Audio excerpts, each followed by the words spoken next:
Hi everyone, I'm Candice with Eclectic Coach, and in this video we are going to be talking about how to practice radical self-love and acceptance.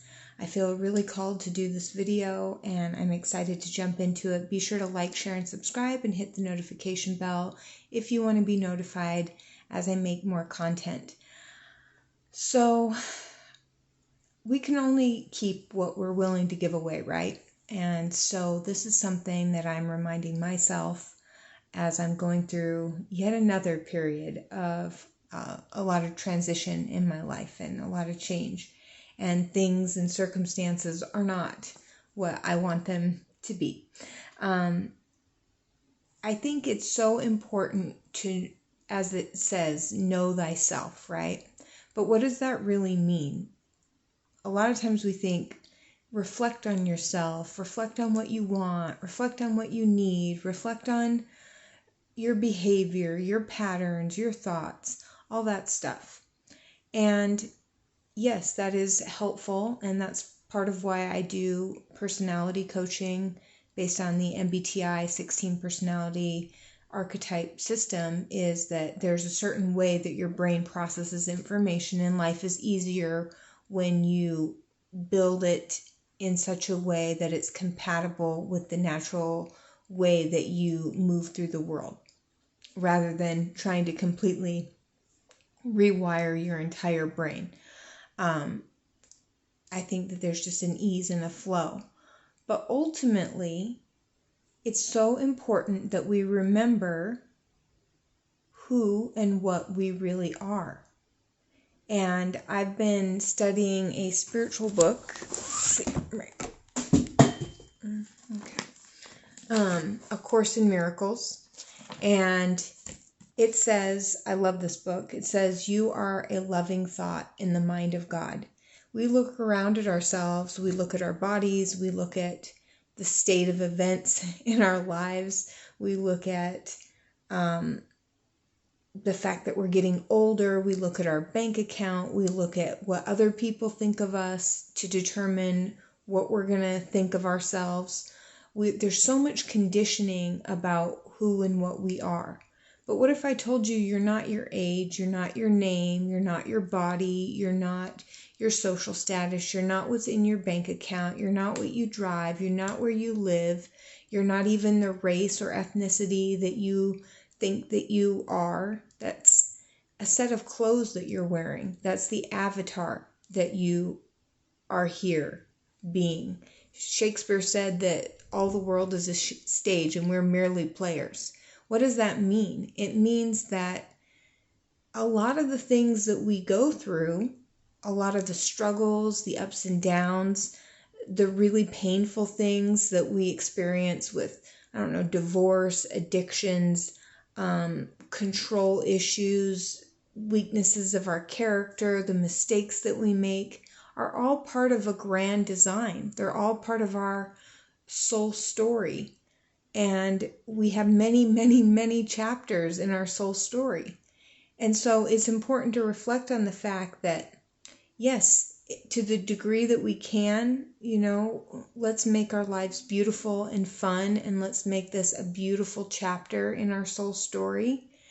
But you're going to go through certain things in this life. And if we wanted to see what your challenges are, and we just wanted to really pinpoint some of the karma, the lessons that you're going to learn in this life, what your parents are going to be like, the type of people that you chose, and the challenges and gifts that are going to come with that, we'd look at your natal chart. I mean, if you get astrology done right, and it's not just reading that, oh, you're a Gemini, or you're an Aries, or you're a Scorpio, or you're an Aquarius, whatever, that's just your sun sign. If you can get a really good analysis, it's a map of a lot of the lessons that you're going to go through and that are just built into the design of your life. Now, there's a lot of variation in saying that you've got this aspect in your chart, or these planets and these houses and these signs. There's a light side and a shadow side to all of that stuff. But my point with that is that we can see some very clear, recognizable patterns about some things that you're going to go through. So how does that relate to self-love? It means cut yourself some slack, okay? Life is about living and learning. That's all that it's about. And so if you're going through something right now, know that doesn't change what you truly are. You are love. And it even says in the Bible, Jesus says this, doesn't it say in your laws, ye are gods, when they were accusing him of blasphemy? And we are all a part of God. We are all a part of that great intelligence. We've never been born. We can never die. We are not our bodies. Just like I'm not this shirt that I'm wearing. It's a set of clothes that I'm wearing, and your body is that, and your life circumstance is that. And if you get into a very relaxed, subtle space, for those of you who are really sensitive, if you unfocus your eyes, you can literally see the pixelation. And I'm not just talking about when you do like psilocybin or ayahuasca or something, although that becomes clearer. That this is a simulation, this is a dream. Row, row, row your boat gently down the stream, merrily, merrily, merrily. Life is but a dream. In the Upanishads, it talks about this being Maya. This is an illusion. And having radical self-love and acceptance is about understanding who and what you are and showing yourself and everyone else, because it's the I that is you, that is me called we. We're all in this together. Is doing the best you can with what you got, where you are. And I love what Abraham Hicks says about this. You can't get it wrong because you can't get it done. You're an eternal being. You are a spiritual being having a human experience. And everything's okay. You're okay. And everything looks really solid and really stable and really real, doesn't it? But if we look at it under a highly powered microscope, we see that it's not solid. If we look at this from the lens of quantum physics, it's just all energy vibrating at different frequencies. When I did ayahuasca, it was interesting because I noticed that when my mind would kind of go to like a dark thought, it's almost like the shadow would come in and everybody was around having their own experience, and I would suddenly be able to hear the person who was having a rough time and screaming or crying or something. And as I shifted my thoughts to something more light-based, more love-based, the room would brighten, the landscape, because we started outside, would brighten, and then I would tune into people laughing and good feelings. And it was just showing me how my energy, my focus, my frequency is changing based on what I'm thinking. There's a line in this book that projection equals perception. So it's what we are projecting is what's showing back to us. As within, so without, as above, so below. We know these sayings. And so it's important just to be reminding ourselves. There's a workbook in here that helps you let go of a thought system based on fear and instead embracing a thought system based on love. And just to be completely honest, I have not gone through all of it in perfect order. It's something I'm trying to do. But when I do it and when I really try to practice these ideas and when I'm sharing these ideas, I'm able to receive and keep that gift myself, that knowing of who and what I truly am. And I hope that this helps you have radical love and peace and acceptance for yourself, who you are, where you are, what's going on in your life.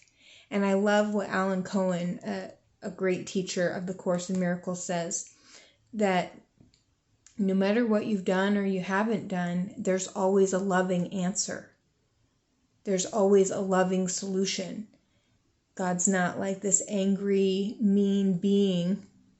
You are God. God is love. And it's in the Bible if that's your method of connecting with the divine. God is love. And so when we are able to align ourselves with that, we're able to really embrace a radical sense of self-acceptance for whatever's going on, whatever's happening. And I just want to go through a few activities that you can do in addition to the workbook in A Course in Miracles or the manual for teachers, if that calls to you. But just practicing being fully present, fully in the now. You know, when we're evaluating ourselves and we're saying mean things to ourselves and we are comparing ourselves to other people, that doesn't make us feel good about who we are. And sometimes when we're able to just be fully present, that helps us experience the love that we are. Instead of labeling things and comparing, none of that's real. That's just your ego talking, your small separated self. And that's not the real you. And so another thing is practicing affirmations. Like, I am loved, I am loving, I am lovable, saying those things over and over. I am safe, all is well, only good is going to come from this. I love what Louise Hay said. She has this entire book on how to heal your body using affirmations. And what's really interesting is that, let's say you have a particular illness and you try to say the affirmation that's listed in there. Somehow, for a minute, it takes a minute to say the affirmation correctly. It's almost like it hasn't quite locked in. And you just keep saying it over and over. This occupies your conscious mind and allows spirit to come in and introduce a new energy, a healing energy. Again, embracing your imperfections. Remember, people love vulnerability. It's something we can all relate to. It's something that we feel connected to because it's honest. And I'm not talking about endlessly spewing and trying to make yourself appear weak. I'm not talking about that. I'm just saying accepting that in this human form, things aren't perfect. And you got to just move past that paradigm, because this is close to heaven. It can get close to heaven and it can get really close to hell as well, being here. But ultimately, it's not quite heaven. And so, yeah, this place is kind of hard to be in. So embracing the little imperfections of what you're learning and what you're seeing on the movie screen of life. And to remember that the art is in the imperfection. When you make a piece, it doesn't have to be totally perfect. That's kind of, having little imperfections in something gives it character, gives it depth, gives it nuance. And you're like that. And your life is a canvas. And your personality is fun. You know, that's why we invest in, you know, our personality and the costumes that we wear and the things that we drive and the career that we do, because it's fun to do. And since we have to be here for some reason, maybe it's forgiveness, and I can get more into what that means. According to A Course in Miracles, it's not the same as how we think of forgiveness now.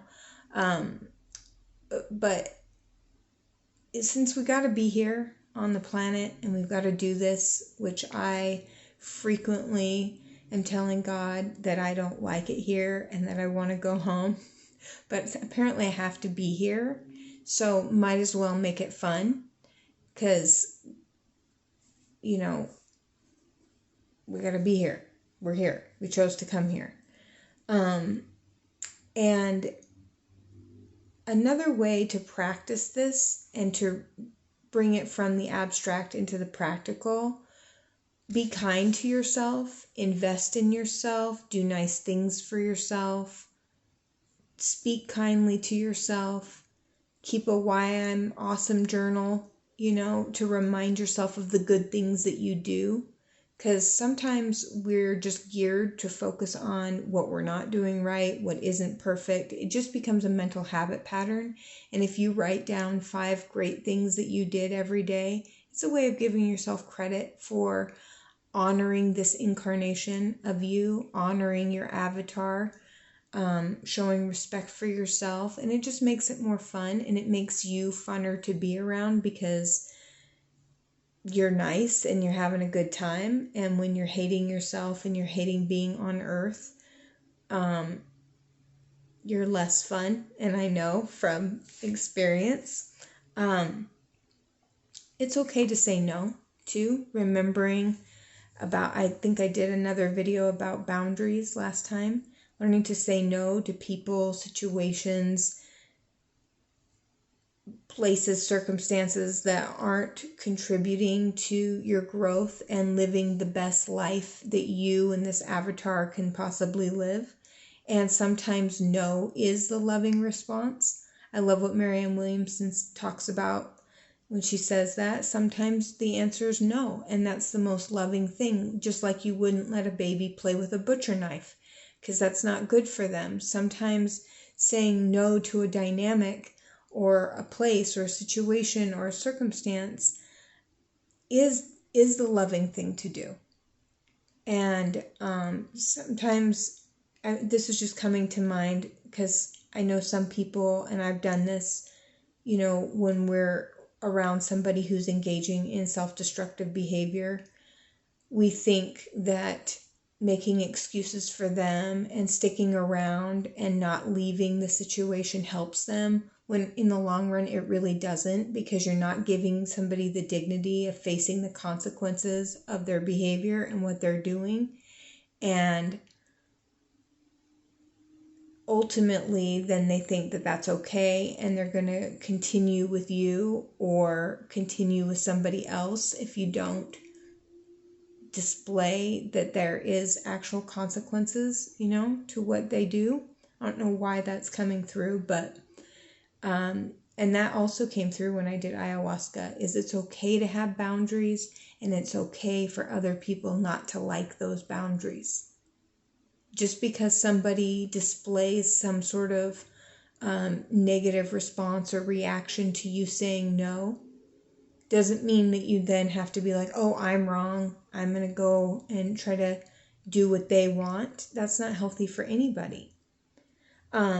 Nurturing your mind, body, your soul, investing in yourself, in that class you want to take, taking a little extra time to take care of your physical body and just do the best you can with the one you chose is so important, because it's one thing to say affirmations, I love myself, I am beautiful, happy, and successful, whatever. But if you're not doing the things, then it feels like you're making false claims, false promises. But when you do the thing and you say the affirmation, that's demonstrating love and respect and compassion for yourself.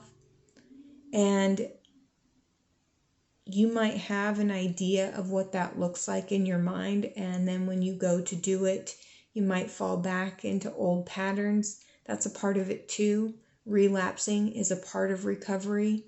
The best thing to do is to brush yourself off as quickly as possible and jump back on that wagon again without spending too much time kicking yourself and lamenting your decision to do whatever you did.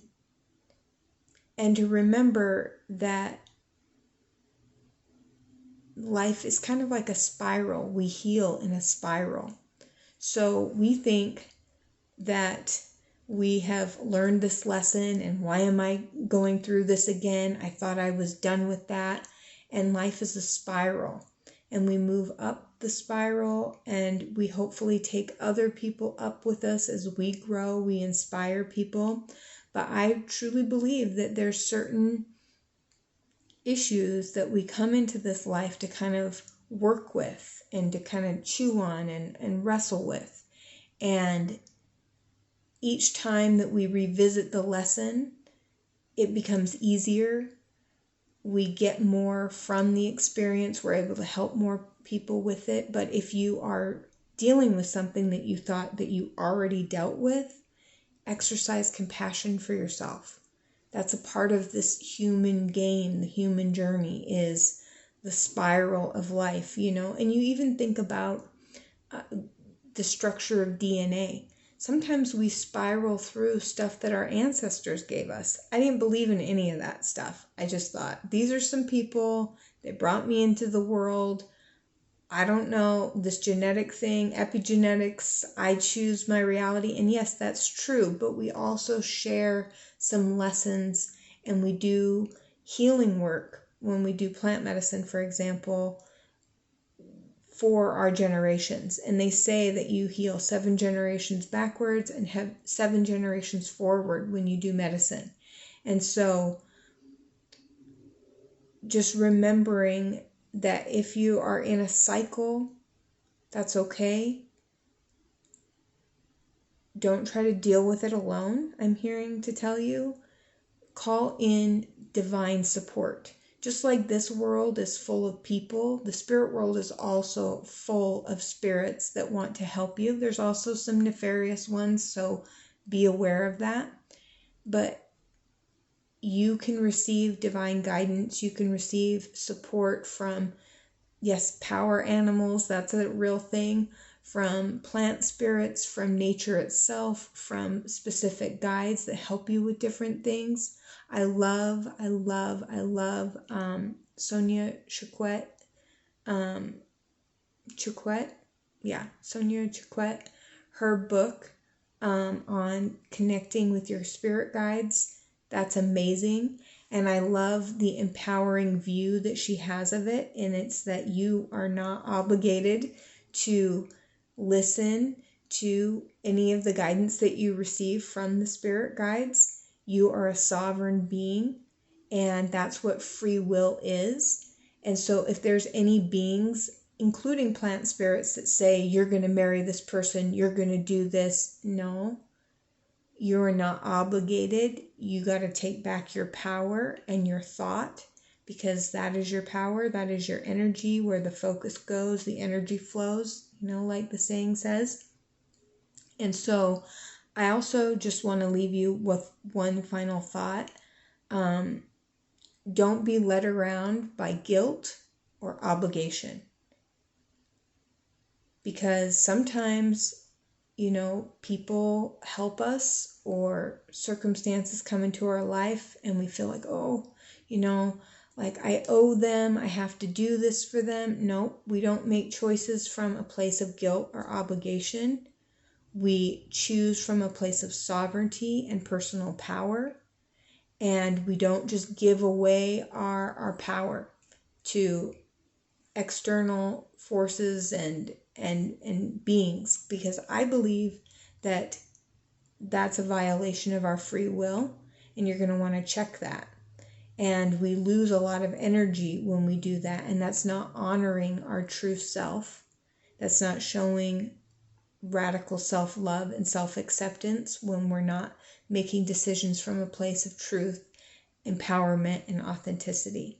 So I hope that I've given you some helpful things to think about. Please join me in the next video. And if you're interested in personality coaching or intuitive readings, there's a link below, and I would love to work with you. Take care.